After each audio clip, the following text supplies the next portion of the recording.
नमस्कार दोस्तों, आज मैं फिर एक बार हाजिर हूँ आपके सामने अपने YouTube चैनल के माध्यम से। आप सबको आज कूलम्स लॉ पे बेस्ड कुछ न्यूमेरिकल्स के कॉन्सेप्ट को क्लियर करूँगा।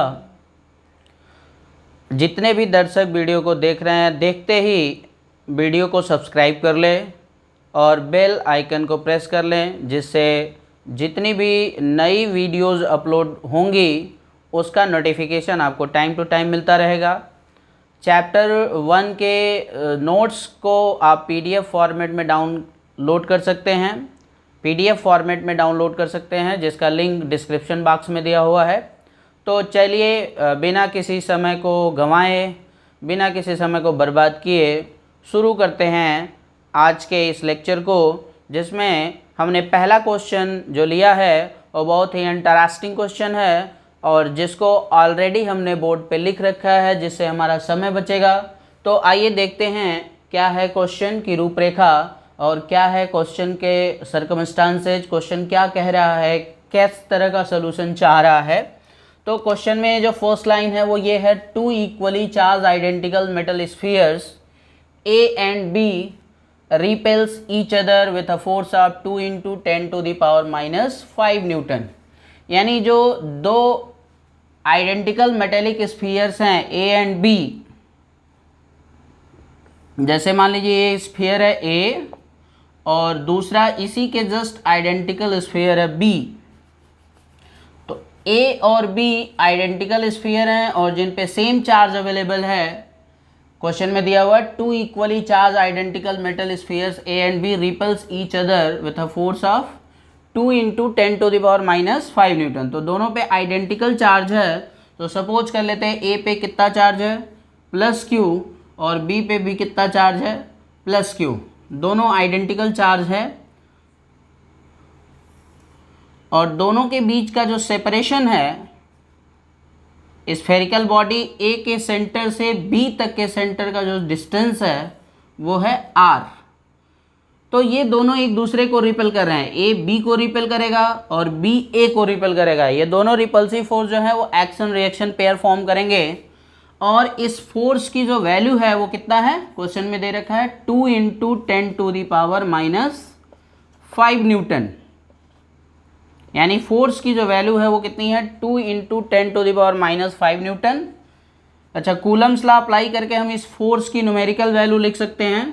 क्या होता है, 9 into 10 to the power 9 Q1 मतलब फर्स्ट स्फीयर का चार्ज कितना है Q और Q2 मतलब सेकेंड स्फीयर का चार्ज है Q। तो Q into Q upon R square. तो इस तरह से F इज इक्वल टू हम लिख सकते हैं 2 into 10 to the power minus 5 newton is equal to 9 into 10 to the power 9 Q square by R square. Equation number 1।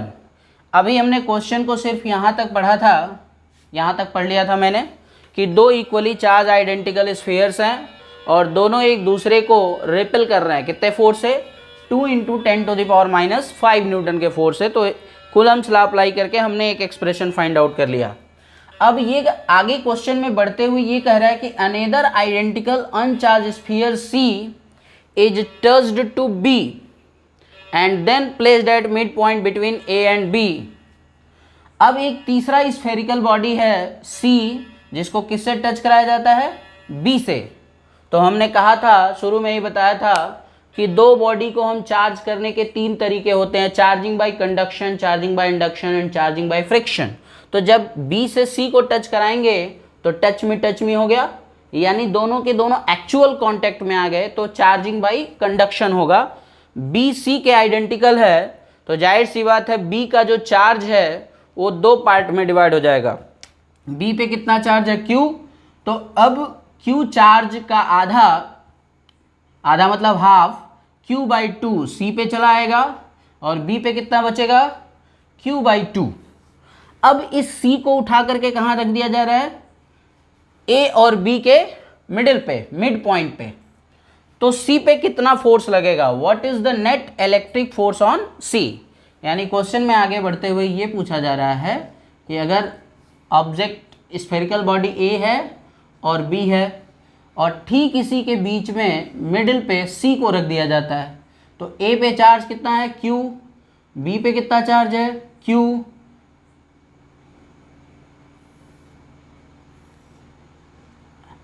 तो सी पे कितना चार्ज होगा Q बाई 2, और B पे भी अब कितना चार्ज बचेगा Q बाई 2, क्योंकि C और B को जब कांटेक्ट में लाएंगे तो चार्ज का डिस्ट्रीब्यूशन हो जाएगा। जो पहले B पे चार्ज Q था अब वो दो पार्ट में बट गया, Q by 2, Q by 2। Mid point पे रखा गया है तो जाहिर सी बात है अब ये distance between A and C will be R by 2 and distance between C and B will be R by 2। C पे चार्ज है Q by 2 और सेपरेशन हमने को पता चल गया। तो अब ये पूछा जा रहा है कि what is the net force on C। तो जाहिर सी बात है C किसके बीच में रखा हुआ है, A और B के बीच में रखा हुआ है। तो जब C A और B के बीच में है तो C को A भी रिपेल करेगा और B भी रिपेल करेगा। तो 1 बाई 1 कैलकुलेट करते हैं। Force on C due to A क्या लिखेंगे, हमने शुरू में ही बताया था एफ सी ए, क्या लिखेंगे एफ सी ए क्या है भाई, force on C due to A कितना होगा 9 into 10 to the power 9 Q1 पहला कितना है Q और दूसरा कितना है Q बाई 2 अपॉन क्या होता है R स्क्वायर। तो A और C के बीच का डिस्टेंस अब कितना बचा है R बाई 2, इसका स्क्वायर कर लेंगे, ठीक है। तो ये हो जाएगा 9 into 10 to the power 9 Q into Q क्या हो जाएगा Q square upon R square. अब ये देखिए 2 का स्क्वायर क्या होगा 4, जिसमें इस 2 को कैंसिल कर देगा तो यहाँ पे हम 2 से मल्टीप्लाई कर सकते हैं।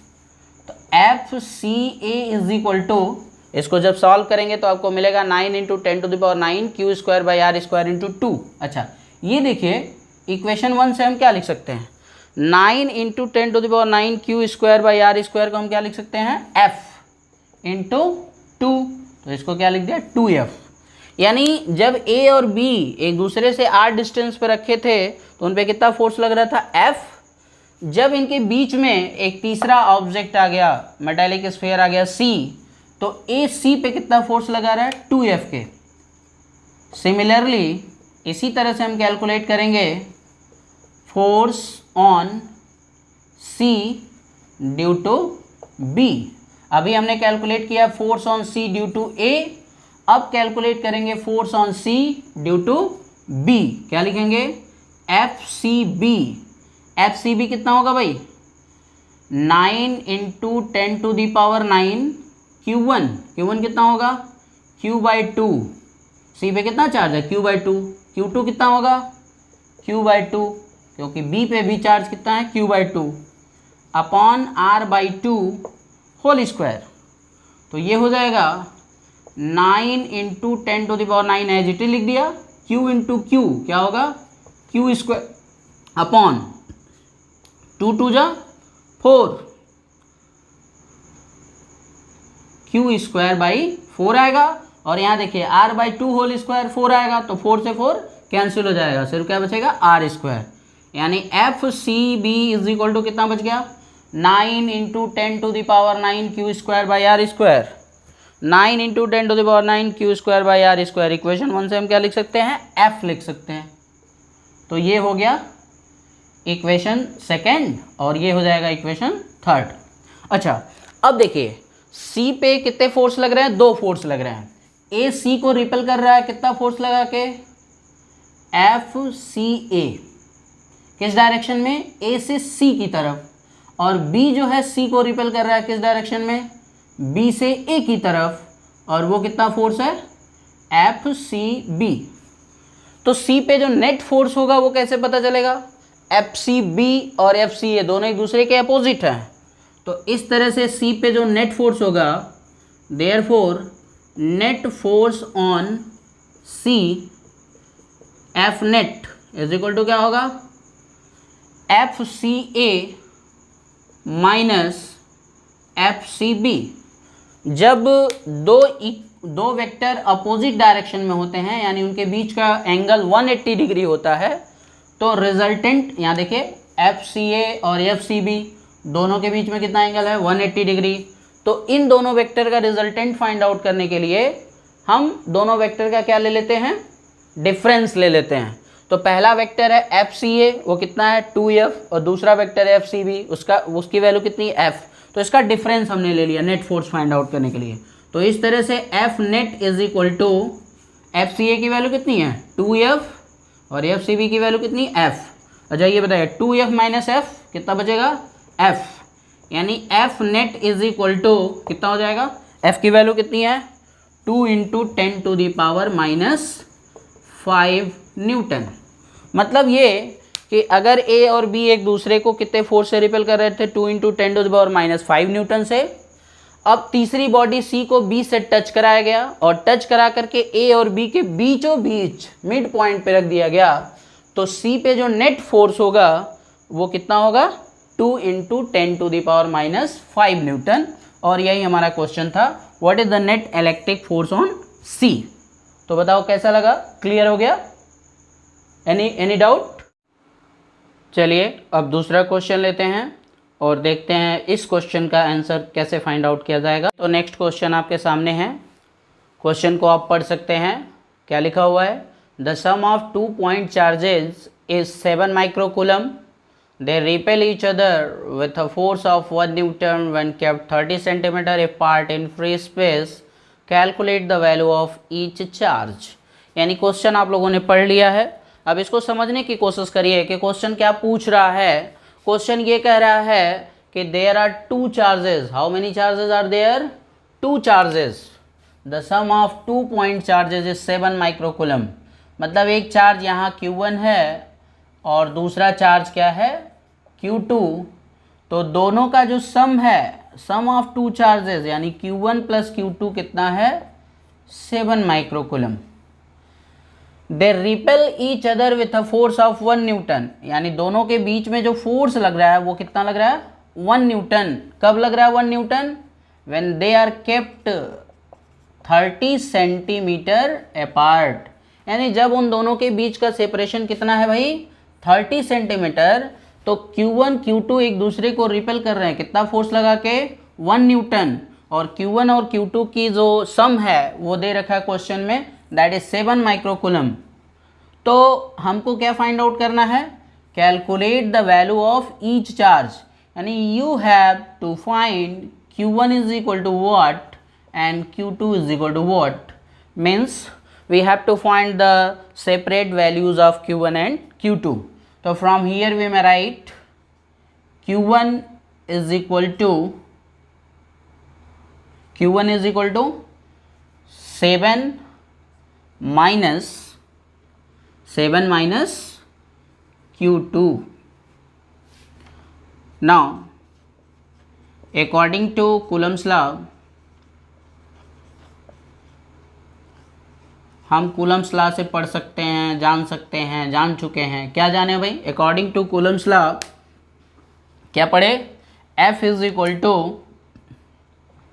9 into 10 to the power 9 Q1 Q2 by R square. बहुत सिंपल क्वेश्चन है ये, आसानी से सॉल्व हो जाएगा। F is equal to, F की वैल्यू देखिए कितना दिया 1 न्यूटन, तो इस F के प्लेस पे हम यहाँ क्या पुट कर सकते हैं 1, 9 इंटू 10 टू दी पावर 9। अच्छा Q1 को हम क्या लिख सकते हैं 7 माइनस Q2 माइक्रोकूलम, और Q2 को हम ऐसे ही Q2 लिख दे रहे हैं, ये भी क्या है माइक्रोकूलम, अपॉन R स्क्वायर। अच्छा R की वैल्यू कितनी है 30 सेंटीमीटर, तो 30 सेंटीमीटर होल स्क्वायर। अब इस क्वेश्चन में ये जो चार्ज की वैल्यू दे रखी है वो माइक्रोकूलम में है, इसको कूलम में कन्वर्ट करना होगा, और चार्ज के बीच का सेपरेशन सेंटीमीटर में दे रखा है, इसको किस में कन्वर्ट करना होगा मीटर में कन्वर्ट करना होगा, तो ही हमारा सोल्यूशन सही होगा। तो आइए इसको कन्वर्जन करते हैं इसका। लेफ्ट हैंड साइड को एज इट इज लिखेंगे 1 is equal to 9 into 10 to the power 9 7 minus Q2 micro coulomb को हम लिख सकते हैं 10 to the power minus 6 coulomb, और Q2 भी माइक्रो कूलम में है तो इसको भी लिख दिया Q2 into 10 to the power minus 6 upon क्या है 30 सेंटीमीटर है। देखो भाई 30 सेंटीमीटर को मीटर में कन्वर्ट किया तो 30 into 10 to the power minus 2 whole square. अब ये मीटर में कन्वर्ट हो गया। 30 centimetre is equal to 30 into 10 to the power minus 2। क्यों? क्योंकि 1 सेंटीमीटर में कितना मीटर होता है भाई? 10 to the power minus 2 metre होता है। तो आइए आगे बढ़ते हैं। 1 is equal to 9 into 10 to the power 9 7 minus Q2 as it लिख दिया इंटू Q2 कर दिया। अच्छा ये 10 पावर माइनस 6 है, 10 पावर माइनस 6 है, कितना हो जाएगा 10 पावर माइनस 12 अपॉन 30 का स्क्वायर क्या होगा 900 into 10 to the power minus 4। अच्छा ये 9 से अगर हम 900 को कैंसिल करें, देखिए 9 से 900 कैंसिल हो गया तो क्या बचेगा 9 1 जा 9, 900 जा 900, यानी 100 डिनोमिनेटर में बच गया। अब आगे बढ़िए। 1 इज इक्वल टू 10 पावर देखिए 9 है और ये कितना है माइनस 12। बेस सेम है तो पावर ऐड कर लेंगे। यहाँ क्या होगा 7 में Q2 से मल्टीप्लाई करिए तो 7 Q2 minus Q2 square upon 100 into 10 to the power minus 2 क्या बचेगा, sorry 100 into 10 to the power minus 4 है तो ये क्या बच जाएगा 10 टू द पावर माइनस 2, क्योंकि 100 को हम लिखेंगे 10 पावर प्लस 2 तो 10 power plus 2 into 10 power minus 4 बचेगा 10 टू द पावर माइनस 2। तो लेफ्ट हैंड साइड में हो गया 1 is equal to 10 power 9 minus 12 कितना होगा 10 पावर माइनस 3 और माइनस 2 ऊपर जाएगा तो plus 2 into 7 Q2 minus Q2 square. तो अब ये कितना हो जाएगा भाई 10 पावर 9 माइनस 12 कितना आया माइनस 3 और ये माइनस 2 ऊपर गया तो प्लस 2 हो गया। तो इस तरह से ये हो गया 1 is equal to 10 power minus 1 7 Q2 minus Q2 square. अब इसको और आगे सॉल्व करेंगे। 10 पावर माइनस 1 को इधर लाएंगे तो 10 पावर माइनस 1 इधर लाएंगे तो क्या होगा राइट हैंड साइड से लेफ्ट हैंड साइड में आएगा तो डिनोमिनेटर में चला आएगा 10 पावर माइनस 1। अब इस डिनोमिनेटर से अगर इसको न्यूमरेटर में ले आते हैं तो 10 पावर प्लस 1। तो सिंपली अगर हम एक ही साथ कह दें कि हम 10 पावर माइनस 1 को राइट हैंड साइड से लेफ्ट हैंड साइड में लाए तो ये हो गया 10 पावर प्लस 1। अच्छा 10 पावर प्लस 1 अंडरस्टूड है कि 10 होगा is equal to 7 Q2 minus Q2 square. अब इसको और आगे अगर सॉल्व करते हैं तो हम इसको लिख सकते हैं Q2 square minus 7 Q2 plus 10 is equal to 0। अच्छा ये अब हमारे सामने देखिए Q2 square minus 7 Q2 plus 10 is equal to 0। अब ये क्वाड्रेटिक इक्वेशन का फॉर्मेशन हो गया है जिसको आप सॉल्व कर सकते हैं। क्वाड्रेटिक इक्वेशन का स्टैंडर्ड फॉर्मूला क्या होता है ax square plus B X plus C is equal to 0। तो देखिए इसी से मैच कर रहा है Q2 square minus 7 Q2 plus 10 is equal to 0। आपने 10th में सॉल्व करना सीखा होगा तो इसको सॉल्व करेंगे तो सॉल्व हो जाएगा और यहाँ से Q2 की वैल्यू या तो 5 आएगी या तो 2 आएगी, यानी 2 वैल्यू आएगी। क्वाड्रेटिक इक्वेशन है तो Q2 is equal to 5 microcoulomb आएगा या 2 माइक्रोकूलम, दो में से कोई एक ही वैल्यू लेंगे। There will be 2 value of Q2 5 microcoulomb और 2 microcoulomb but you will consider only 1। तो अगर Q2 5 माइक्रोकूलम होगा तो Q1 कितना हो जाएगा 7 minus 5, Q1 is equal to हो जाएगा 2 माइक्रोकूलम। और अगर आप Q2 की वैल्यू 5 माइक्रोकूलम लेते हैं तो 5 माइक्रोकूलम लेते हैं तो Q1 2 माइक्रोकूलम है, और अगर 2 माइक्रोकूलम लेंगे तो कितना हो जाएगा 5 माइक्रोकूलम। तो इस तरह से हमने Q1 और Q2 की सेपरेट वैल्यू फाइंड आउट कर ली है। हमारा क्वेश्चन सॉल्व हो गया है। चलिए बढ़ते हैं नेक्स्ट क्वेश्चन की तरफ। हाँ तो बच्चों, तीसरा क्वेश्चन आपके सामने स्क्रीन पे हाजिर है। क्वेश्चन पढ़ेंगे आप तो पता चलेगा। क्वेश्चन ये कह रहा है कि 3 equal charges each having a magnitude of 2 × 10⁻⁻6 coulomb are placed at 3 corners of a right angle triangle of sides 3 cm, 4 cm and 5 cm. Find the force on the charge at the right angle corner. इस question में एक छोटा सा concept ये है कि right angle triangle दिया हुआ है और इनके साइड है 3, 4, 5। तो राइट एंगल ट्रायंगल में हम जानते हैं पाइथागोरस थ्योरम अप्लाई कर सकते हैं। तो अगर इसका बेस और परपेंडिकुलर 3 और 4 लेते हैं तो जाहिर सी बात है जो हाइपोटेन्यूज होगा वो क्या होगा 5 सेंटीमीटर। यानी जो ट्रायंगल के साइड्स हैं वो डिसाइड हो गए हैं और ये यहाँ पे राइट एंगल बन रहा है। तो क्वेश्चन ये है कि 3 इक्वल चार्जेस, तीनों के तीनों चार्ज क्या हैं, इक्वल हैं। Q Q Q यानी राइट एंगल ट्रायंगल के 3 वर्टिसेज पे 3 इक्वल चार्जेस रखे हैं और हर एक चार्ज का मैग्नीट्यूड कितना है 2 × 10⁻⁻6 कूलम। ठीक है, तो हमको उस चार्ज पे फोर्स फाइंड आउट करना है। Find the charge at that force which are right angle corner. यानी यहाँ पे जो चार्ज Q रखा हुआ है इस वाले चार्ज पे फोर्स फाइंड आउट करना है। तो अब इस चार्ज को अगर हम यहाँ पे बेस बनाते हैं तो इसके नेबरिंग में, इसके आसपास पड़ोस में कितने और चार्ज बचते हैं। Q को हमने सेलेक्ट कर लिया तो इसके पड़ोस में एक चार्ज है Q जो सपोज कर लेते हैं A पर है और दूसरा चार्ज है Q जो C पर है। तो इस तरह से पॉइंट B पे रखे गए चार्ज Q पे कितना फोर्स लगेगा। Q को रिपेल करेगा, देखो ये वाला Q इसको रिपेल करेगा इसके अपोजिट डायरेक्शन में। तो ये मान लेते हैं फोर्स कितना है F1, और ये वाला Q इसको इधर रिपेल करेगा तो इसको मान लेते हैं क्या F2। अब ये ध्यान देने की बात ये है कि F1 और F2 दोनों एक दूसरे के क्या हैं, परपेंडिकुलर। तो F1 की वैल्यू फाइंड आउट करेंगे, F2 की वैल्यू फाइंड आउट करेंगे, फिर रिजल्टेंट फाइंड आउट करने के लिए हम अप्लाई करेंगे parallelogram law of vector addition.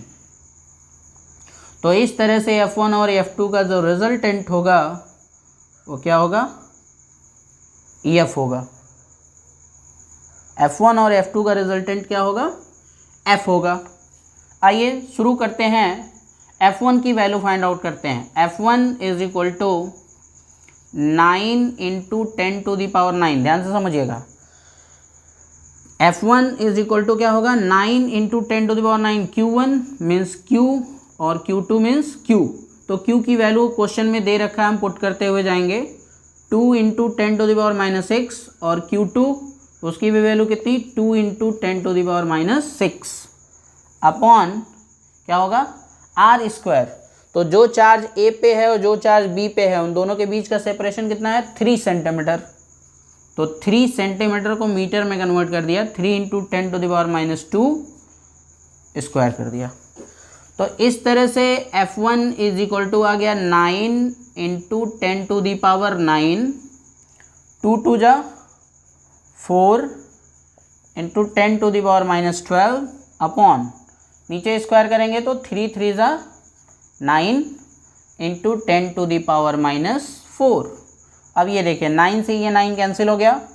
F1 is equal to 4 × 10⁻, देखो +9 है -12 है तो कितना आएगा 10⁻³ बचेगा, और ये -4 ऊपर जाएगा तो +4।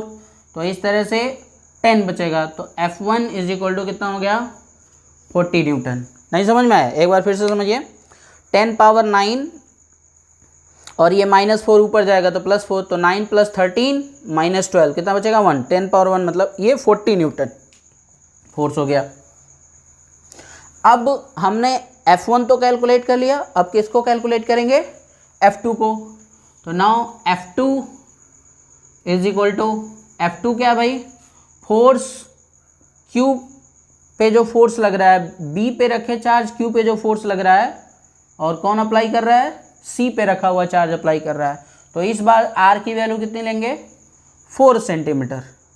आइए पुट करते हैं, 9 × 10⁹ इंटू Q1 मतलब 2 × 10⁻⁻6, Q2 2 × 10⁻⁻6 अपॉन R²। तो R इस बार कितना लेंगे 4 सेंटीमीटर, तो 4 सेंटीमीटर को मीटर में कन्वर्ट कर दिया, 4 × 10⁻² स्क्वायर। F2 is equal to 9 × 2 × 4 into 10 power 9 -6 -6 12 upon 4 4 16 × 10 power -4। तो ये 4 से ये 4 कैंसिल हो गया, 16, तो 4 4 16।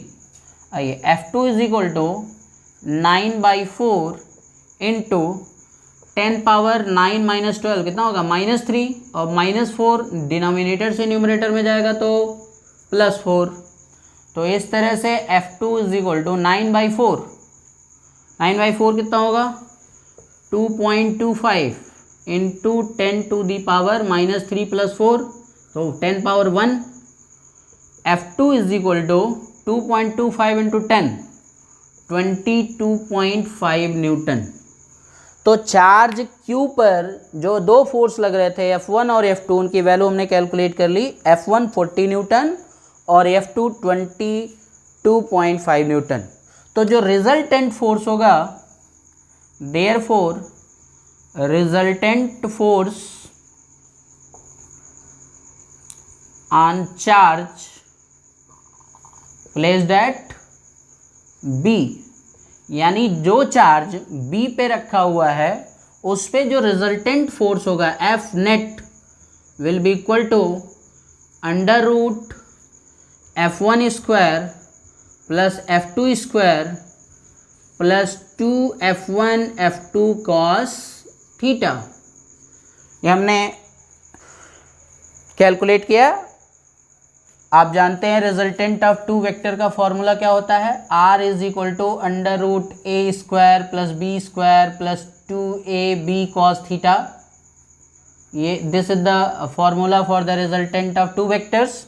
तो यहाँ भी दो वेक्टर है F1 और F2, इनका रिजल्टेंट का फॉर्मूला हमने लिखा F1² plus F2² plus 2F1 F2 cos theta. अब क्वेश्चन ये है कि थीटा की वैल्यू क्या होगी, तो F1 और F2 के बीच का जो एंगल होगा वही थीटा है। तो मैंने शुरू में ही बताया ये कितना डिग्री है 90 डिग्री। तो आप यहाँ क्या पुट करेंगे 90 डिग्री। cos 90 की वैल्यू सबको पता है, cos 90 इज इक्वल टू कितना होता है भाई 0। तो cos 90 जब 0 हुआ तो ये पूरा टर्म 0 हो गया। अब क्या बच गया √ F1² प्लस F2²। क्यों? क्योंकि ये लास्ट टर्म जो है वो 0 हो गया।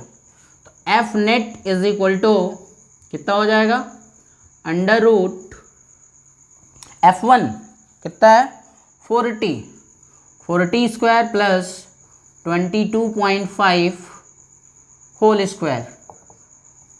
अब इसको जब आप सॉल्व करेंगे 5.9 न्यूटन। तो इस तरह से हमने चार्ज Q पे लगने वाले नेट फोर्स की वैल्यू फाइंड आउट कर ली है। F net is equal to 45.9 newton. अब इसका डायरेक्शन अगर आप फाइंड आउट करना चाहते हैं तो डायरेक्शन के लिए आपने फॉर्मूला पढ़ रखा होगा। अब हम इसको थोड़ा सा मिटाएंगे, आप क्वेश्चन वीडियो पॉज करके नोट कर लीजिएगा। डायरेक्शन फाइंड आउट करने के लिए यहाँ पे देखिए, अगर वेक्टर F1 से ये F जो है अल्फ़ा एंगल बना रहा हो तो इस केस में tan alpha is equal to हो जाएगा F1/F F2 नहीं, F2 बाई F1।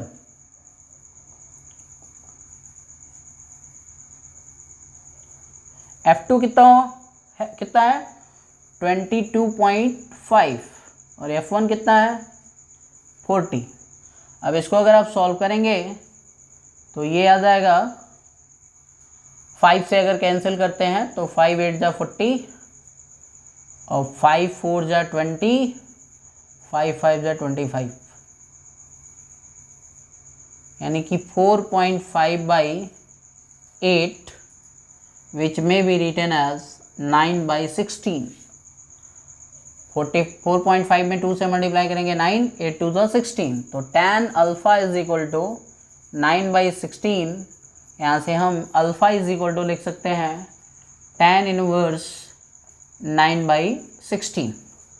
तो इस तरह से वेक्टर f का जो मैग्नीट्यूड है वो 45.9 न्यूटन, और इसका जो डायरेक्शन पता करेंगे वो इस फॉर्मूले से पता कर लेंगे, alpha is equal to tan inverse 9 by 16। तो इस तरह से आज के लेक्चर में हम लोगों ने 3 डिफरेंट न्यूमेरिकल्स देखे, उसके सॉल्यूशंस देखे।